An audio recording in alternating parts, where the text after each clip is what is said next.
Welcome to my channel Alex Bine. The new Lamborghini Urus Venatus was created by the German studio Mansory and will be released as a limited edition.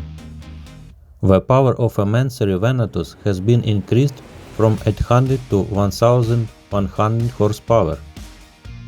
They also installed a Lawn Sports exhaust. The new Lamborghini Urus Mansory can accelerate to 100 km per hour in 2.8 seconds and reach a top speed of 332 km per hour.